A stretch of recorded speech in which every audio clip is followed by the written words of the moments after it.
என்ன ஆரவ் இங்க நின்னுட்டு இருக்கீங்க? சாப்பிட வரலையா? மீரா, எனக்கு ஒரு விஷயம் தோணுது.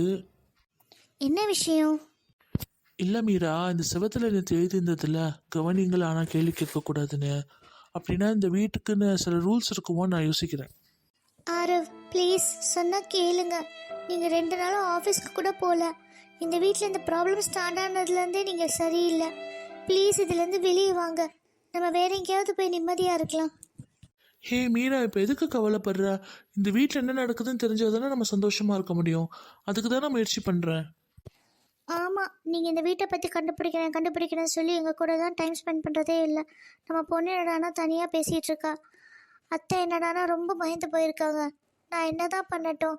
வீட்டில் எல்லாரும் தனித்தனி மூலையில் இருக்கிற மாதிரி இருக்குது. சரி சரி, எனக்கு புரியுது.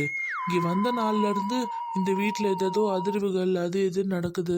திடீர்னு நிழல் மனிதன் வரான். இது எல்லாமே நமக்கு ரொம்ப ஓவர்வெல்மிங்காக இருக்குது. இந்த ஓனரையும் கண்டுபிடிக்க முடியாமல் நம்ம ரொம்ப கஷ்டப்படுறோம்.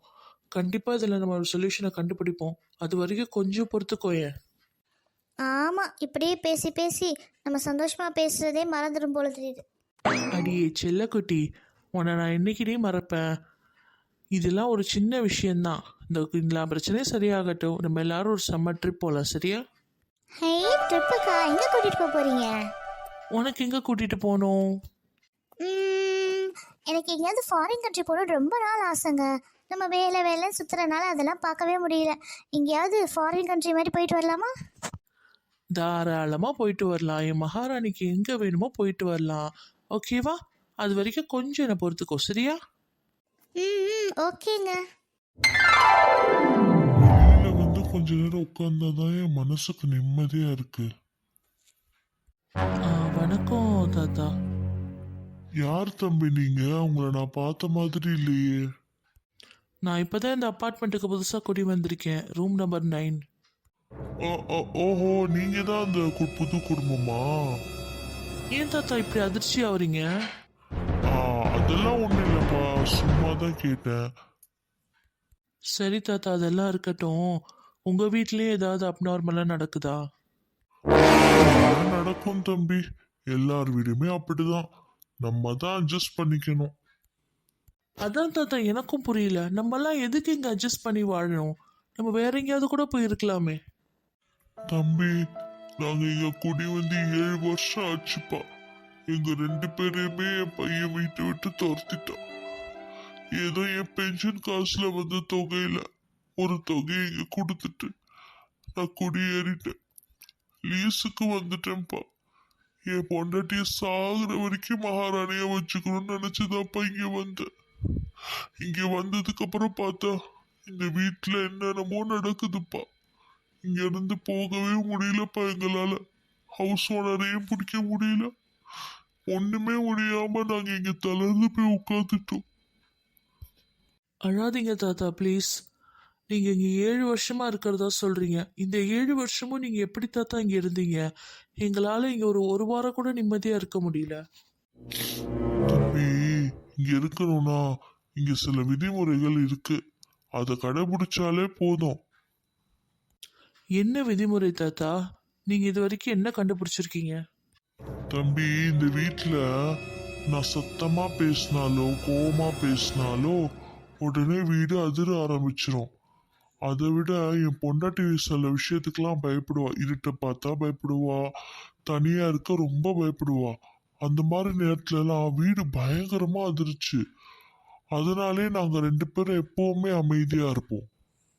ஏன் தாத்தா, இதெல்லாம் நீங்கள் தொடர்ந்து இதே செயல் பண்ணிட்டு இருக்கிறீங்க, பயந்துக்கிட்டே இருக்கீங்க, இல்லை தொடர்ந்து கோவப்படுறீங்க, இந்த மாதிரி சுச்சுவேஷன் நடக்கும் போதெல்லாம் வீடு ஏதாவது ரியாக்ட் பண்ணியிருக்கா? அந்த மாதிரி நேரத்துல வீடு திறக்காதுப்பா. நம்ம உள்ள மாட்டிக்குவோம். அதான் எனக்கு நடந்திருக்கு. அதோட நான் ரொம்ப மனசை ஒருநிலைப்படுத்ததுக்கு அப்புறம் தான் என்னால வீடே திறக்க முடிஞ்சுது. வீட்டுக்குள்ள இருக்கும் போது நாங்க ஒரு உணர்ச்சி இல்லாத ஜடமா தான் இருப்போம். வீட்டுக்கு வெளியே வந்ததுக்கு அப்புறம் தான் எல்லா உணர்ச்சிகளையும் காட்டி ஒரு மனுஷங்களா இருப்போம். அப்போ இந்த வீடு பயத்துக்கும் கோவத்துக்கும் தான் அதிகமாக ரியாக்ட் பண்ணுது.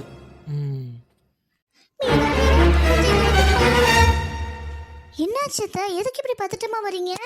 அடு வர சரியில்லை. சிவத்தை பார்த்து தனியா பேசுற எனக்கு ரொம்ப பயமா இருக்கு. என்னத்த நீங்க பயந்து வீடு இப்படி ரியாக்ட் பண்ணுது? ஏன் இப்படி 2 பேரும் பயந்து போயிருக்கீங்க? அதுவே இந்த அனு பொண்ணு தனியா பேசிட்டு இருக்கான்னு மீரா கிட்ட வந்து சொல்லிட்டு இருந்தேன்டா. அதுக்குள்ள அந்த வீடு இப்படி சத்தம் போடுறது எனக்கு இன்னும் பயமா இருக்கு. இதோ பாருங்க, நீங்க 2 பேரும் பயப்படுறத நிறுத்தினாதான் இந்த சத்தம் தீரும். கொஞ்ச நேரம் அமைதியாறீங்க. இங்க பாருங்கம்மா, நம்ம இந்த வீட்டில் கோவப்பட்டாலோ இல்லை சத்தம் போட்டாலோ இந்த வீடு வந்து ரியாக்ட் பண்ணும். குறிப்பாக பயத்துக்கு இந்த வீடு ரொம்ப வேகமாக ரியாக்ட் பண்ணுது. தயவு செஞ்சு இந்த ரூல்ஸை புரிஞ்சுக்கோங்க. என்ன ஆரவ் சொல்ற? அப்ப அதனாலதான் இந்த வீடு அதிருதுன்னு சொல்றியா? ஆமாம்மா, இந்த வீட்டில் எல்லாருமே அப்படிதான் இருக்காங்க. இந்த அப்பார்ட்மெண்ட் ஃபுல்லாக நான் கேட்டு பார்த்துட்டேன். பயந்தாலோ கோவப்பட்டாலோ இந்த வீடு ரியாக்ட் பண்ணுது. தேவையில்லாத சத்தங்கள் கொடுக்குது, செவத்தில் வார்னிங் கொடுக்குது. இதெல்லாம் யார் பண்ணுறா, எதுக்கு பண்ணுறான்னு இனிமே தான் நம்ம கண்டுபிடிக்கணும். இதனால் மக்கள் ரொம்ப கஷ்டப்படுறாங்கம்மா. ஆரவ், நம்ம இதெல்லாம் கடைபிடிச்சிட்டு இங்க இருக்க முடியும்னு நீ நினைக்கிறியா? அம்மா, நம்ம இந்த வீட்டுக்கு ஏற்ற மாதிரி ரியாக்ட் பண்ணிக்கிட்டு அப்படியே சைலண்டாக இந்த வீட்டில் நடக்கிற விஷயங்களை பற்றியோ எதனால் இப்படி நடக்குதுங்கிறத பற்றியோ கண்டுபிடிக்க ட்ரை பண்ணணும். அதை விட்டுட்டு அதோடு சேர்ந்து நம்மளும் போராடிட்டு இருந்தோம்னு வச்சுக்கோங்களேன், அப்போ காலத்துக்கும் இதே மாதிரி தான் நம்மளும் இருக்கணும். அப்பா, நான் திரும்பவும் சொல்றேன், இந்த வீடு கெட்டது இல்ல. நம்ம என்ன பண்றோங்கிறத கவனிக்குது, அவ்வளவுதான். ஏண்டி இதே நீ திரும்ப திரும்ப சொல்லிட்டு இருக்க? உனக்கு யார் இதெல்லாம் சொல்றா? நான் தான் இதெல்லாம் சொன்னேன். ஐயோ பூதம், பிசாசு, இல்ல இல்ல பேய்.